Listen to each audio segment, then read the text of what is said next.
अस्सलामु अलैकुम नाज़रीन इकराम, आप लोग सब कैसे हैं? उम्मीद करती हूँ आप लोग सब ठीक होंगे। आज मैं आपको नबी करीम सल्लल्लाहु अलैहि वसल्लम की बताई हुई ऐसी दुआ बताऊंगी जिसको पढ़ने के बाद इंशाअल्लाह अगर पहाड़ को भी उसकी जगह से हटाने की दुआ की जाए तो अल्लाह उस पहाड़ को ज़रूर हटा देगा। यानी अल्लाह रब्बुल इज़्ज़त आज से आप जो भी दुआ मांगेंगे, यानी अल्लाह रब्बुल इज़्ज़त से आप इस दुआ को पढ़ने के बाद जो भी दुआ मांगेंगे आपकी दुआ को ज़रूर कबूल करेगा, आपकी दुआ को ज़रूर पूरा करेगा। आपकी चाहे दिली ख्वाहिश जो भी हो, आपकी परेशानियां हों, मुसीबतें हों, दुख हों, तकलीफ़ें हों, जिसके लिए भी आप अल्लाह रब्बुल इज़्ज़त से दुआ करेंगे, बेशक अल्लाह रब्बुल इज़्ज़त आपकी दुआ ज़रूर पूरी करेगा। ये रिवायत सही बुखारी हदीस नंबर 1658 में मौजूद है। एक बार एक शख्स नबी करीम सल्लल्लाहु अलैहि वसल्लम की बारगाह में हाजिर हुआ और कहा, या रसूल अल्लाह सल्लल्लाहु अलैहि वसल्लम, बहुत सालों से दुआ करता आ रहा हूँ लेकिन मेरी दुआ बारगाह इलाही में कबूल नहीं होती है। आखिर ऐसा क्यों होता है? मैं तो दुआ करता हूँ और मेरी दुआ कबूल नहीं होती है, मैं बहुत परेशान हूँ। तो नबी करीम सल्लल्लाहु अलैहि वसल्लम ने इरशाद फरमाया, क्या मैं तुम्हें कोई ऐसी दुआ ना बता दूं जिसे पढ़कर अगर तू पहाड़ को भी अपनी जगह से हटने की दुआ करेगा तो वो भी अपनी जगह से हट जाएगा। बेशक उस शख्स ने अर्ज़ किया, ज़रूर इरशाद फरमाया नबी करीम सल्लल्लाहु अलैहि वसल्लम।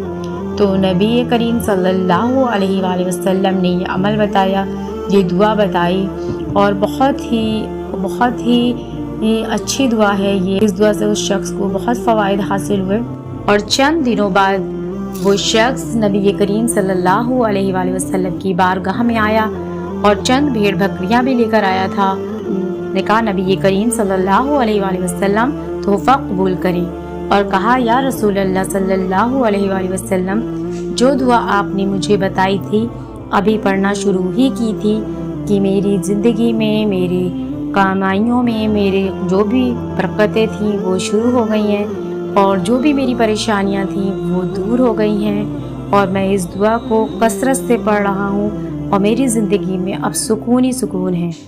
वो शख्स बहुत खुश था।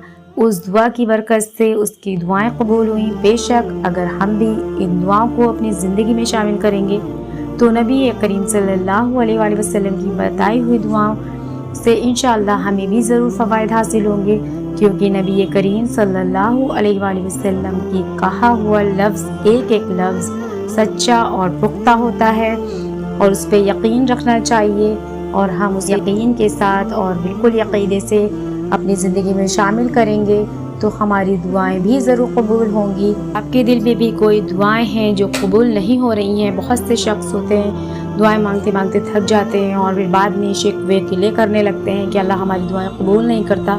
ऐसा बिल्कुल नहीं है। कुछ कमी ही हमारी दुआओं में होती है जिसकी वजह से दुआ कबूल नहीं होती है। और अगर आप चाहते हैं कि आपकी दुआएं भी कबूल हो जाएं तो सबसे अहम तरीन बात यह है कि आप ये दुआ भी पढ़ें और साथ ही साथ अपने ईमान को पक्का रखें, अपने दिल में यकीदा रखें और गुनाहों से हमेशा सच्ची तौबा करते रहें और आपके दिल में जो भी गलत काम करने का इरादा रहता है उससे हमेशा के लिए दूरी कर लें। बेशक अल्लाह रब्बुल इज़्ज़त आपकी दुआओं को भी कबूल करेगा। हुजूर की ज़ुबान से निकला हुआ एक एक लफ्ज़ सच्चा होता है। कुरान में भी अल्लाह रब्बुल इज़्ज़त खुद फरमाता है कि तुम दुआ करो वो तुम्हारी दुआओं को कबूल फरमाएगा। बेशक अल्लाह रब्बुल इज़्ज़त हर चीज़ देने वाला है।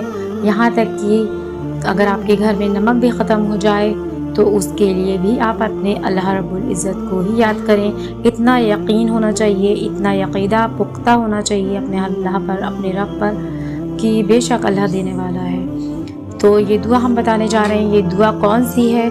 सबसे पहले तो आपको क्या करना है, किसी भी वक्त इस दुआ को पढ़ लेना है, लेकिन कोई इसके लिए मुकर्रर टाइम नहीं है। आप किसी भी वक्त पढ़ सकते हैं। नमाज के बाद 11 मरतबा आपको दुरूद पाक पढ़ना है जो आपको याद हो और उसके बाद आपको पढ़ना है ये दुआ, बिस्मिल्लाहिर्रहमानिर्रहीम, अस्तगफिरुल्लाह ली वाली वालिदैया वाली जमील मुस्लिमीन वल मुस्लिमात वल मुमिनीना वल मुमिनात अल अहयानी मिन ज़म्बल अमवात। इसके बाद आपको फिर 11 बार दुरूद शरीफ पढ़ना है और नबी करीम सल्लल्लाहु अलैहि वसल्लम की बताई हुई दुआ है। बिल्कुल यकीदे से आप पढ़िए, انشاءاللہ آپ کے زندگی میں بھی وہی خوشحالی وہی خوشحالی آ جائے گی جو اس شخص کی زندگی میں آئی تھی۔ بس آپ کو دل سے اور عقیدے سے پڑھنا ہے اور دوسرے لوگوں تک بھی ضرور شیئر کریں تاکہ دوسرے لوگ بھی جو پریشان ہیں اپنی زندگی میں اس دعا کو شامل کر سکیں اور ہر طرح کی مصیبتوں سے محفوظ ہو سکیں۔ بے شک آگے کی اور بھی مزید ویڈیوز دیکھنے کے لیے GSK ورلڈ اسلامک کو ضرور سبسکرائب کر لیں۔ اللہ حافظ۔